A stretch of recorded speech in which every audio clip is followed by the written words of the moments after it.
இப்பொழுது பல பயிர்கள் சாகுபடி அனுபவம் ஈசாந்தி மங்கலம் லீமா அவர்களுடன் நேர்முகம் கேட்கலாம். வணக்கம். வணக்கம் சார். உங்களுடைய சொந்த கிராமம் அப்படிங்கும் போது ஈசாந்தி மங்கலம் தானா? இல்ல சார், என்னோட நேட்டிவ் பிளேஸ் ஈசாந்தி மங்கலம் தான். நான் படிச்சு முடிச்சு சென்னையில வேலை பார்த்து அங்கேயே மேரேஜ் ஆகி அங்கேயே இருந்துகிட்டோம். இப்போ எகேன் நாங்க மறுபடியும் ஈசாந்தி மங்கலத்துக்கு வந்திருக்கோம். என்ன காரணம் ஈசாந்தி மங்கலம் அப்படிங்கிற பகுதியை விட்டுட்டு பிற பகுதிக்கு போயிட்டு திரும்பியும் வந்தேங்கிறீங்களா? ஏன்னா எங்க அம்மா அப்பா ரொம்ப, நான் சின்ன வயசுல இருந்தே அவங்க விவசாயம் பண்றதை நான் பாத்திருக்கேன். நெல் எல்லாம் பண்ணுவாங்க, உரம் போடுறது, களை போடுறது, அந்த மாதிரி எல்லாமே பார்த்து நான் வளர்ந்தேன். அப்புறம் நான் சென்னைக்கு போய் நான் வேலை பண்ணும் போது அங்க கரெக்டான சாட்டிஸ்பேக்ஷன் இல்ல. பட் நான் எம்சிஏ முடிச்சுட்டு அங்கேயே நல்லா ஒர்க் பண்ணி சேலரி நல்லா தான் இருந்துச்சு. அகேன் நான் என் ஹஸ்பண்டும் ஒரு தனியார் நிறுவனத்துல ஒர்க் பண்ணிட்டு இருந்தாங்க. 2 பேரும் ஒர்க் பண்ணிட்டு இருந்தோம். இருந்தாலும் பிள்ளைங்களை படிக்க வைக்கிறது அந்த மாதிரி பார்க்கும்போது அது நகர வாழ்க்கைனால அது ஒத்து வரல.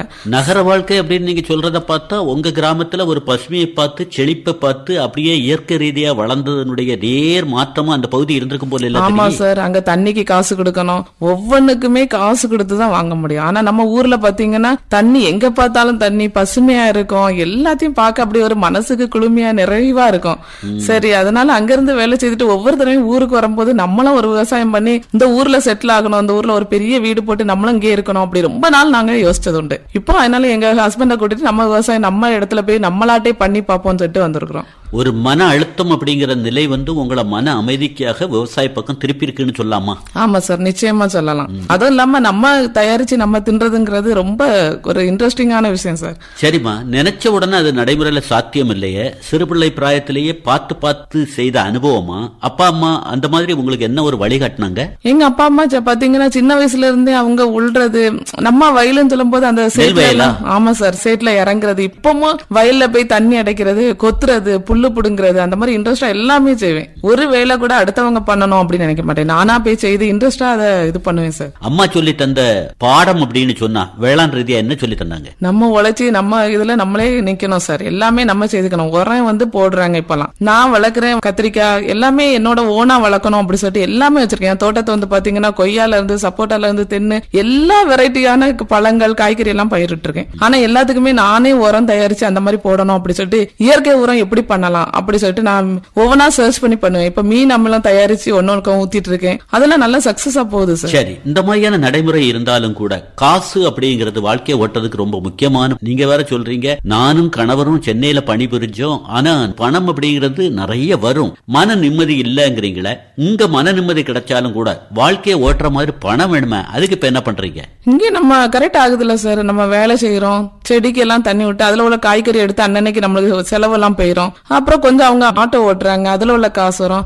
ஓகே, நல்ல சந்தோஷமா இருக்கு சார். சரி, கிராம வாழ்க்கை நிம்மதியான வாழ்க்கையா இருந்தாலும் கூட வேளாண் தொழில ஈடுபாடு காட்டணும் அப்படிங்கும் போது அம்மா அப்பா நெல் விவசாயம்ங்கிறீங்க, நீங்க வர பலதரப்பட்ட பயிர்கள்ல நான் ஈடுபாடு காட்டுறேன் அப்படிங்கிறீங்க. இதெல்லாம் எடுத்த உடனே செயல்பாட்டுக்கு வந்துட முடியாத, இதுக்குன்னு யாராவது வழிகாட்டினாங்களா, பயிற்சி எடுத்தீங்களா? ஆமா சார், நான் பயிற்சி எடுத்தேன். அந்த திருப்பதி சாரம் கேவிக்கு அவங்க சொல்லி நான் மீட்டிங் எல்லாம் அட்டன் பண்ணேன். வாழை சாகுபடி அதுக்கு கிளாஸ் இருந்தாங்க, அதை அட்டன் பண்ணேன். அப்புறம் அந்த கவர்மெண்ட்ல இருந்து அந்த பாக்கெட்ல காய்கறி விதையெல்லாம் தருவாங்க, மாநில அரசு திட்டங்கள் அனுபவிக்கிறீங்க. ஆமா சார், அதுல நிறைய அவங்க செய்யறாங்க இல்ல. நம்மளே மாதிரி தெரியாதவங்க எல்லாம் முதல்ல வாங்கி மாடி தோட்டம்னு சொல்லி போட்டு பாத்துக்கலாம். மாடி தோட்டத்துக்குன்னே அவங்க தனியா விதை தராங்க, 10 ரூபான்னு நினைக்க ஒரு பாக்கெட். அதை வாங்கி நம்ம போட்டு அதுலயே நிறைய பலன் எடுத்துக்கலாம் சார். நான் ஃபர்ஸ்ட் ஸ்டார்டிங் அதை தான் வாங்கி போட்டேன். மாடி தோட்டம் பார்த்தேன், அது சக்சஸ்ஃபுல்லா வந்துச்சு. அப்புறம் ஏன் இதை தோட்டத்துல பயிரிடக்கூடாதுன்னு சொல்லிட்டு அப்படி மாறி வந்துட்டேன். சரி, வேளாண் அறிவியல் நிலையத்துக்கு போனதுனால அந்த பயிற்சியில இந்த விஷயத்த சொல்லி தந்தாங்க, அதை நான் கை கொண்டேன், இன்னைக்கு கச்சிதமா செய்யறேன் அப்படின்னு எதை சொல்றீங்க? அப்படின்னா நம்ம காய்கறி எல்லாம் போடும் போது நம்ம வேஸ்டா போடுற ஒவ்வொரு திங்ஸையும் யூஸ் பண்ணி அதை உரமாட்டு மாத்திக்கலாம். இப்ப உரக்குண்டுன்னு வைக்கிறாங்க, இது ரேரா இருக்கு. இப்ப உள்ளி தோடு முட்டை தோடு எல்லாம் போடுறோம், அதை இந்த மாதிரி அவிச்சு அதுல உள்ள தண்ணியை போட்டா சடனா அது எஃபெக்ட் காட்டுது. அப்படியெல்லாம் அற்புதமான தகவலை சொல்றீங்களா, சொல்லுங்க பாப்போம். உள்ளித்தோட தேயிலை எல்லாம் நம்ம குடிச்சிட்டு அந்த மண்டி எல்லாம் நம்ம ஜஸ்ட் தூர ஊத்திரும். அதை ஒண்ணுல வச்சு அவிச்சு அதை செடிக்கு ஊத்துனா அது ஒரு உராகி நிறைய அந்த ரோஜா பூ எல்லாம் பாத்தீங்கன்னா அப்படி பூக்குது. அந்த மக்கும் குப்பையை நம்ம உரமா மாத்தலாம், செடிக்கு போட்டு அது ரொம்ப பூவெல்லாம் தருது. நம்ம ரோஸ் மிக்சர் யூஸ் பண்ணோன்னே இல்ல, அதுலயே நிறைய இருக்கு. இதெல்லாம் நான் இங்க வந்துதான் கத்துக்கிட்டேன். இந்த மாதிரி ஒவ்வொன்றுக்கு போகும்போது அவங்க கொடுப்பாங்கல்ல அறிவுரை. அப்புறம் பூச்சிக்கு எல்லாம் நம்ம மருந்தடிக்கணும் அப்படி யோசிப்போம். அவங்க ஒரு மஞ்சள் சீட் இப்போ தராங்க, அதை கொண்டு அந்த தென்னம்பிள்ளையில ஆமனைக்கு எண்ணெயில தேய்ச்சி அதை கெட்டினா போதும், அதுல ரொம்ப பூச்சி எல்லாம் ஒட்டி இருந்துக்கும். அது நம்ம கண்கூடாவே பார்க்கலாம். இல்ல சார், நான் செய்து பார்த்திருக்கேன். இல்ல நான் அனுபவபூர்வமா செய்து பார்த்திருக்கேன். ஒரு மஞ்சள் பேப்பரை கொண்டு அவங்க தாராங்க, அதுவும் கவர்மெண்ட்ல இருந்து தான் தராங்க. ஆமா, ஆமா, விவசாயத்துறையில இருந்து தான் சரி, அத தந்தாங்க. வந்து ஆமணக்கு ஆயில் வச்சு ஒவ்வொரு தென்னம்பிள்ளையிலும் ஒட்டி வைக்கணும் சாயங்காலம். சரி.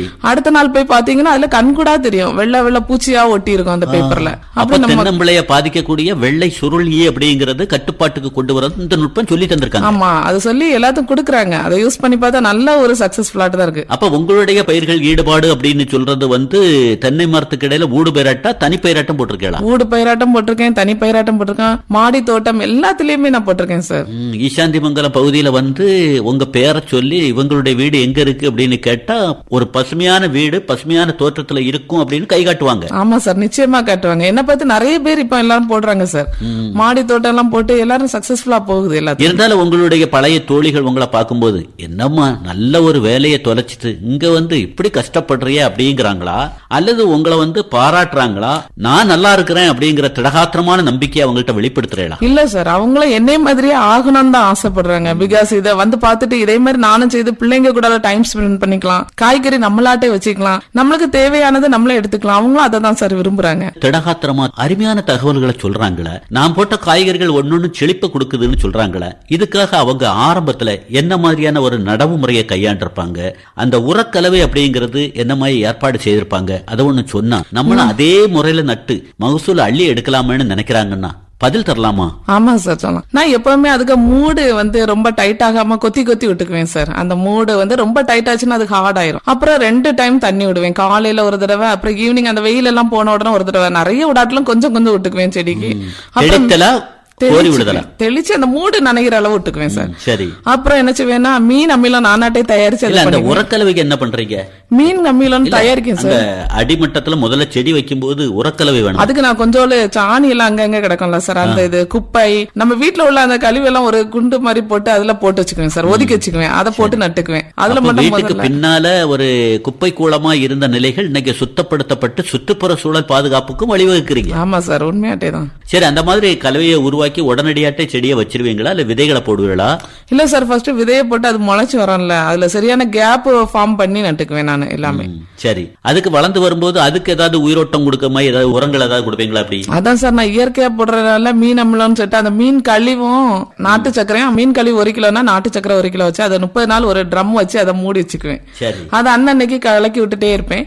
அப்புறம் 30 நாள் கழிஞ்ச உடனே அதை எடுத்து அதுல கொஞ்சம் கடலை புண்ணாக்கு 1/2 கிலோ அந்த மாதிரி வாங்கி அதையும் போட்டு அப்புறம் தான் பண்ணுவீங்க? ஆமா, அதுக்கப்புறம் வாங்கி அதை தொளிச்சு விட்டுக்குவேன் சார். அது வந்து ரொம்ப லாபம் நம்மளுக்கு.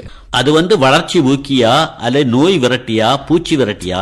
அது என்ன சொல்லலாம்னா அது எல்லாமே ஓகே மெயின்டைன் ஆகும். எனக்கு நோய் வந்து அவ்வளவா இல்ல சார், காயும் திராணிப்பா வரும். அதனால எனக்கு அது அப்படி தெரியல. நோய் வரும்போது நான் ஃபர்ஸ்ட் மெடிசன் இந்த மாதிரி தெளிச்சு விட்டுருவேன், அதனால எனக்கு எதுவுமே வரதில்ல. சரி, வரிசைப்படுத்துங்க பாப்போம். உங்களுடைய தோட்ட அழக என்ன மாதிரியான ஒரு முறை பிரகாரம் என்னென்ன காய்கறிகள் வச்சிருக்கீங்க, எத்தனை நாள்கிட்ட பயிர்ல இருக்குது? கத்திரிக்காய் வச்சிருக்கேன் சார், அப்புறம் வெண்டைக்காய். ரகங்களா ஒரே ரகமா? இல்ல, கத்திரிக்காயில ஃபாரின்ல இருந்து ஒருத்தங்க ஒரு குண்டு கத்திரிக்காய் கொண்டு வந்தாங்க. அது வருதா நம்ம இடத்துல? வருது சார், போட்டு வச்சிருக்கேன். அது அந்த அளவு அவங்க சொன்ன அளவு பெருசா வரல, ஆனா அழகா வருது. அது வச்சிருக்கேன். தக்காளி வச்சிருக்கேன், வெண்டைக்காய் வச்சிருக்கேன், மிளகா வச்சிருக்கேன், கீரை போட்டிருக்கேன். அது கொஞ்சம் இப்பதான் தழுத்து வந்திருக்கு. வித்த வீசி விடுறதா இல்ல சார் ஒரு இடத்துல நாட்டு பாய் புடுங்கி நடுறதா? நான் மணல் கூட போச்சு வீசணும்னு சொல்லி தந்தாங்க சார். அங்க கோச்சிங் போகும்போது அவங்க மணல் கூட அந்த வித்தை மிஸ் பண்ணி போடணும், அப்பதான் அது கரெக்டான ஃபார்மேஷன்ல முளைக்கும் சொன்னாங்க. சரி, அந்த மாதிரி தான் போட்டிருக்கீங்க. இன்னைக்கு அதிகாலை விழிப்பு அப்படிங்கும் போது கட்டாந்தரையாட்டு பார்த்த பின்பகுதி இன்னைக்கு பசுமையா இருக்கிறது, கண்ணுக்கு குளிர்ச்சியா இருக்கு இல்லையா? ஆமா சார், ரொம்ப கூலிங்கா இருக்கு. கிராமத்துல உள்ளவங்களும் கூட உங்களை வந்து பாப்பாங்களா அடிக்கடி இல்லையா? ஆமா சார், அவங்க எல்லாம் பாத்துருப்பாங்களா. தோட்டம் சொல்லும் போது எல்லாத்துக்கும் அது பசுமையா இருக்கும் போது பார்க்க நல்லா தானே இருக்கும். சரி, முத தக்காளியோ கத்தரியோ வெண்டையோ இந்த பூக்கள் வந்து காய்க்கக்கூடிய ஒரு நிலையில உங்க குழந்தைகளும் கூட பின்னால போய் பார்க்கக்கூடிய தன்மை இருந்ததா? உங்களுக்கு என்ன மாதிரி ஒரு மனமகிழ்ச்சி ஏற்பட்டது? ஆமா சார், அதை பார்க்கும்போது அப்படி என்ன சொல்றது, கிடைக்காத ஒரு பொக்கிஷம் நம்மளுக்கு கிடைச்சது மாதிரி. அது அந்த பூவை பார்க்கவே அவ்வளவு ஒரு சந்தோஷமா இருக்கும். பிள்ளைங்களும் பார்க்கறது இல்லாதனால இதுதான் வெண்டைப்பூ, இதுதான் தக்காளி பூ, அப்படி ஒவ்வொன்றையும் காட்டும் போது அதுகளுக்கும் தெரியாதுல்ல. நம்ம ஊர்ல எல்லாம் தக்காளி எங்க இருக்கு யாருக்குமே தெரியாது. ஆனா குழந்தைங்கள்ட்ட கடவுள் ஓ இதுதான் தக்காளி பூ, நான் நாளைக்கு என் ஃப்ரெண்ட்ட போய் சொல்லுவேன், அந்த மாதிரி சொல்லுவோம் குழந்தைங்க. கேட்கறதுக்கு அதுவும் ஒரு புதிய அனுபவமா இருக்கும் நம்மளுக்கு. சரி, சென்னையில நீங்க காய்கறிகள் வாங்கி பயன்படுத்தினதுக்கும் இப்ப அப்படியே பறிச்சு சாப்பிடுறதுக்கும் என்ன ஒரு மாற்றத்தை பாக்குறீங்க? சென்னையில நம்ம காய்கறி வாங்கும் போது அது சில நேரத்துல சுருங்கி வரும், அப்புறம் உள்ளுக்கு புழு எல்லாம் இருக்கிறோம், நம்ம போய் ஒடிச்சு எல்லாம் பார்க்க முடியாது. ஆனா இது நம்ம தோட்டங்கும் போது ஃப்ரெஷ் அப்ப பறிச்சு அப்ப நம்ம சாப்பிட்டுக்கோம். அது வந்து என்ன சொல்றது, நல்லா இருக்கு, பார்க்கவே நல்லா இருக்கும். அதுல வந்து ஃப்ரெஷ்ஷா சாப்பிடும் போது அதோட டேஸ்ட் இன்னும் நல்லா இருக்கு சார். இந்த மாதிரியான பயிர் வகைகள் அடுக்கடுக்கா பல பயிர்களை போட்டதுக்கு பிறகு தென்னை மகசூல் அப்படிங்கிற ரீதியில கூட கூட என்ன ஒரு மாற்றத்தை பாக்குறீங்க? தென்னையிலேயே நிறைய காய் வருது சார். பிகாஸ் நம்ம இப்ப அதுக்கு ஊடு பயிரா போடும்போது இதுக்குள்ள உரங்கள் எல்லாம் நம்ம கொடுக்கறோம். மீன் அமிலம் எல்லாம் நம்ம தென்னைக்கு எல்லாம் கொடுக்க மாட்டோம். அது இதுல உள்ள போஷாக்கு எடுத்து அதுவும் நல்ல காய் வருது. மீன் அமிலம் அப்படிங்கிறது என்ன அளவுல தண்ணீர் சேர்த்தல்? அது 10 லிட்டருக்கு 30 ml குடிச்சு ஒரு மரத்து கொடுப்போம் சார். இந்த மாதிரியான ஒரு உத்வேகமான சிந்தனை பிரகாரம் செயல்படக்கூடிய நிலையில கணவர் என்ன மாதிரியான கருத்துக்களை சொல்றாங்க? என்னை விட என் ஹஸ்பண்ட் தான் இதுல ரொம்ப ஆர்வம் காட்டலாம். ஆனா அவங்களால இங்க இருக்க முடியாது. நான் வீட்டுல இருக்கிறனால என்னால அதிகமா பாத்துக்கலாம். அவங்க ஆனா என்னோடய காலையில எந்திரிச்சு அவங்களும் வந்து ஒவ்வொரு மரமா கொத்தி அதுக்கு தண்ணி பாய்க்கிறது அந்த மாதிரி ஒவ்வொரு விஷயமும் செய்வாங்க. மாசத்துக்கு 3 தண்ணி கம்பல்சரி அடைக்கணும் அப்படிங்கறதெல்லாம் அவங்க ரொம்ப இன்ட்ரெஸ்டா பண்ணுவாங்க. எனக்கே ஆச்சரியம். ஏன்னா அவங்க பேக்ரவுண்ட் பார்த்தா அவங்களுக்கு விவசாயமே தெரியாது. விவசாயம்னா என்ன அப்படின்னு கேட்கறது மாதிரிப்பட்ட ஃபேமிலியில உள்ளவங்க. ஆமா, அவங்களோட ஃபேமிலி அந்த மாதிரி. பட் எங்களோட இதுல நாங்க ஃபர்ஸ்ட் இருந்து விவசாயத்துல இருந்தனால எங்களுக்கு ஓகே. பட் அவங்களும் இதுல ரொம்ப ஆர்வம் காட்டுவாங்க. பக்கத்துல வேற ஏதாவது பயிர் விட்டு இருந்தா கூட நம்மளும் அதை வாங்கி வைக்கணும் அந்த மாதிரி சொல்லிட்டு வருவாங்க. சரி, ஏதோ காய்கறியை போட்டோம் மகசூல் எடுக்கிறோம் அந்த மாதிரி கிடைத்தது போதும் அப்படிங்கிற தன்மையா, அன்றாட கவனிப்பு பிரகாரம் தான் கணிசமான மகசூல் கொண்டு வர முடியுங்கிறீங்களா? நம்ம அதுல ரொம்ப கேரிங் பண்ணாதானே சார் எதுனாலுமே கிடைக்கும். அன்னன்னைக்கு நம்ம பார்த்து நல்ல இதாட்டு பண்ணி இன்னும் விவசாய மகசூலை கூட்டணுங்கிறது தான் என்னோட ஆசை. கத்தரி சாகுபடியை பொறுத்தளவுல அனுபவபூர்வமான விவசாயிகளும் என்ன சொல்றாங்கன்னா, கத்தரி வந்து சில வேளைகள்ல ஏமாத்திரும், அதுல கொண்டை வாடுதல் அப்படிங்கிற தன்மை வந்துடுச்சு அப்படின்னு சொன்னா வேர்வழி நோய்கள் நமக்கு மகசூல் இல்லாம போயிரும்னு சொல்றாங்களே. உங்க அனுபவம் எப்படி சார்? நான் இன்னும் அந்த அளவுக்கு போகல. நான் வச்ச அளவுக்கு அது அப்படி வரல. நான் அப்படி வந்தாலும் ஆமா செழிப்பா வருது சார். முதல்ல அப்படி ஏதாவது நோய் வந்தாலும் அந்த செடியை நான் பர்டிகுலரா மாத்திருவேன். வேண்டாம் அந்த இடத்துல வேண்டாம் சொல்லிட்டு மாத்திருவேன். சோ அடுத்த இதுக்கு தாக்கம். இப்ப வாழைக்கு நானே கோச்சிங் போகும்போது அவங்க என்ன சொன்னாங்கன்னா, வாழைக்கு ஒரு நோய் வந்துன்னா அந்த தோட்டமே ஸ்பாயில் ஆயிரும் அப்படி சொன்னாங்க அந்த கோச்சிங்ல. அதனால நான் என்னன்னா எல்லா இதுக்கும் அப்படி வரும்னு சொல்லிட்டு ஏதாவது ஒண்ணு வாடிச்சுன்னா அதை உடனே ரிமூவ் பண்ணிடுவேன். அதனால எனக்கு அவ்வளவா வந்தது இல்லை இதுவரை. சரி, நீர் விரயம் அப்படிங்கிறது தவிர்க்கப்படணும் அப்படிங்கிறது மத்திய மாநில அரசுடைய ஒரு திட்டம்.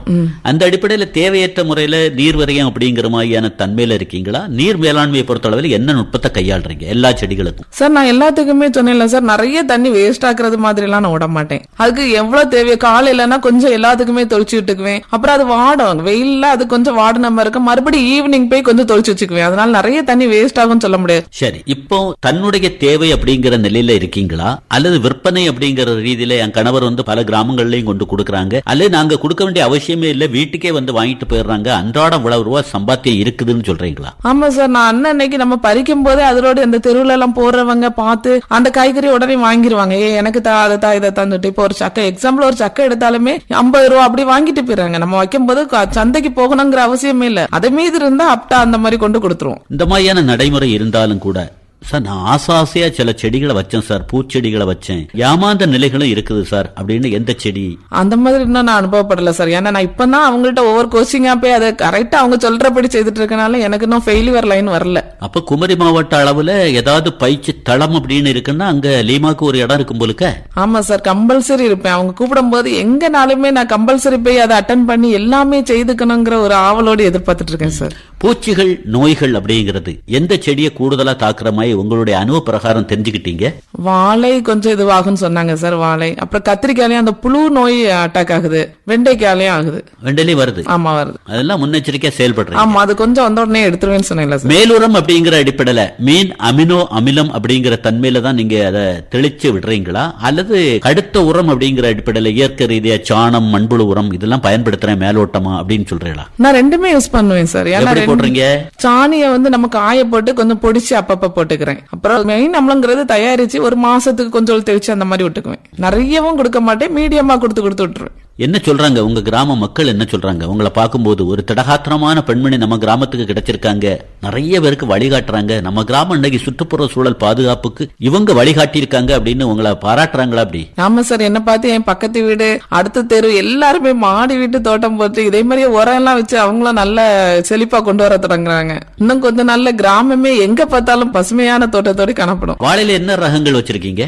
ஏத்தன் வச்சிருக்கேன், மொந்தன் வாழை வச்சிருக்கேன், அது ரெண்டும் தான் வச்சிருக்கேன். சொல்றாங்க வாழையை வைப்போம் அப்படிங்கறதா, அல்லது உங்க பகுதியில் என்ன ரகங்கள் வரும் அப்படிங்கறது தெரிஞ்சு வச்சிருக்கேங்கிறீங்களா? நான் இப்ப வந்தனால எனக்கு அப்படி எல்லாம் தெரியும். நான் வாழை கொடுத்தேன், இந்த டைம் அந்த வாழை கொடுத்தாங்க. சோ அதை வாங்கி அந்த டைம் அதுதான் நல்ல ஃபேமஸ் ஆகும் சொல்லிட்டு நானும் வச்சிருக்கேன் சார். சரி, ஒரு வருட காலம் விவசாயத்துல அதீத ஈடுபாடுங்கிறீங்க. ஆமா சார். வாழை வைத்து மகசூல் எடுத்து அந்த பழத்தினுடைய தன்மை எப்படி இருக்கு? நல்லா இருக்கு சார்.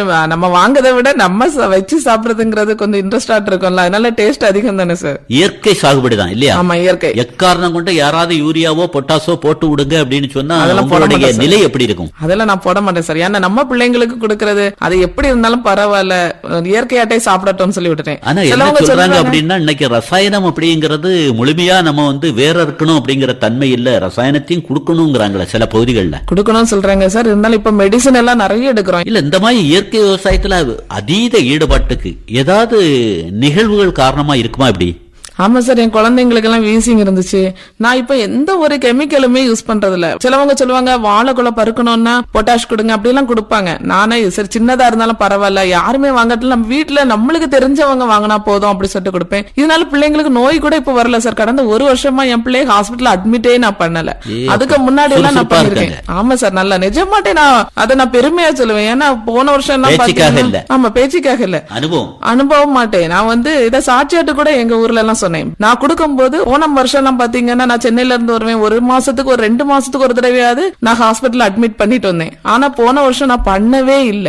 என்னோட கான்செப்ட் என்னன்னா, நான் இப்படி விவசாயம் பண்ணி அதுல இருந்து கொடுக்கறதுனால என் பிள்ளைங்களுக்கு ஒன்னும் ஆகலைங்கிற ஒரு கான்செப்ட். இப்ப என்ன சொல்ல விரும்புறீங்க குமரி மாவட்ட பெண்களுக்கு? இந்த பக்கமா வாங்க, வேளாண் உப தொழில்கள்ல நாட்டம் கொள்ளுங்க, ஆடுகள் கோழிகள் பசுக்கள் இந்த மாதிரியான இதுல ஈடுபாடு காட்டுங்க, ஒரு ஓரத்துல காய்கறி செடிகள் இந்த மாதிரியான வேளாண் ரீதியான செடி வகைகள்லையும் நாட்டம் கொள்ளுங்க அப்படிங்கிற மாதிரி என்ன மாதிரி ஊக்கப்படுத்த விரும்புறீங்க? நான் என்ன சொல்றேன்னா, எல்லாருமே ஒரு மாடி ஓட்டத்துல சின்னதா ஒரு வீடு இருக்கும், நம்ம எங்க கொண்டு பயிரிடுவோம் அப்படின்னு நினைச்சிட்டு இருப்போம் சார். ஆனா அதுலயும் ஒரு சின்ன வீடு இருந்தாலும் அதுல அந்த மாடி வீட்டுல கொஞ்சம் நீங்க ஃபர்ஸ்ட் வச்சு பாருங்க, அது உங்களோட இன்ட்ரெஸ்ட் இன்னும் கூட்டும். நீங்க அப்படி வச்சு பழகிட்டீங்கன்னா அப்புறம் இன்னும் செய்யணும் உங்களுக்கே ஒரு என்ன சொல்லலாம், ஒரு ஏக்கம் நீங்களாட்டே அடிக்டா செய்ய தொடங்கிடுவீங்கிறது என்னது. ஒரு திருமண வீட்டுக்கு போயிட்டு வந்திருக்கீங்க, கணவன் மனைவி குழந்தை, வீட்டுக்கு திடீர்னு ஒரு உறவினர் வந்துட்டாங்க, இவங்களுக்கு சமையல் பண்ணி கொடுக்கணுமே அப்படின்னா முன்னால ஒரு ஏக்கத்துல இருந்திருப்பீங்க, என்ன பண்ண போறோம் அப்படின்னு. இப்ப என்ன பண்றீங்க? உடனே மாடி ஏறணும், அதுல இருந்து காய்கறியை பறிச்சு உடனே சமைச்சு கொடுத்துடலாம் சார். எங்க போய் வீட்டுக்கு விருந்துக்காரங்க வந்துட்டாங்கன்னா காய்கறி பறிப்போம். இது போக நான் கோழி எல்லாம் வளர்க்குறேன் சார். அதனால கோழி முட்டைக்கு பஞ்சமே இல்ல. தினசரி ஒரு 10 முட்டையாவது இருக்கும். வரவங்களுக்கு உடனடியா போட்டு ஏதாவது ஒண்ணு சமைச்சு கொடுத்துடலாம். அப்ப சைவ பிரியர்களா இருந்தாலும் அசைவ பிரியர்களா இருந்தாலும் கூட வேளாண் சார்ந்த உப தொழில்கள் ஊக்கத்தை கொடுக்க மாதிரி உங்க செயல்பாடு அமைஞ்சிருக்கு. ஆமா சார், உண்மையாகவே அப்படிதான் இருக்குது. உங்க அலைபேசி ஒன்னு சொல்லலாமா? 7358587463 சார். நான் கூட ஒருக்க சொல்லலாம் அப்படின்னு நினைக்கிறேன். 7358587463. இன்னைக்கு இந்த அளவுல நீங்க மகிழ்ச்சியா இருக்கீங்க அப்படின்னு சொன்னா வேளாண் சார்ந்த உப தொழில் ஈடுபாடு தான் காரணம்னு சொல்லலாமா? ஆமா சார், அடிச்சு சொல்லுவேன் சார், அதான் காரணம் சார். மத்திய மாநில அரசுக்கு இதனால, ஆமா சார், மத்திய மாநில அரசுகளுக்கு இதனால நான் ரொம்ப தேங்க்ஸ், நன்றி கடன் பட்டிருக்கேன். நிறைய பேர் பலனடையருமாய் இந்த நிகழ்ச்சியை கேட்ட நிறைய பேர் பலனடையருமாய் கருத்துக்களை சொல்லியிருக்கீங்க. உங்களுக்கு குமரி பண்பலை சார்பாக மனமார்ந்த நன்றி. இதுவரை நானும் வானொலியில தொடர்பு கொண்டு பேசினதே இல்ல சார். எனக்கு இதே மாதிரி ஒரு பெரிய வாய்ப்பை தந்ததுக்கு உங்களுக்கு குமரி பண்பலைக்கு மனமார்ந்த நன்றி சொல்லிக்கிறேன் சார். இதுவரை பல பயிர்கள் சாகுபடி அனுபவம் ஈசாந்தி மங்கலம் லீமா அவர்களுடன் நேர்முகம் கேட்டீர்கள். உடன் உரையாடியவர் தேரூர் எஸ். சிவசுப்பிரமணிய பிள்ளை.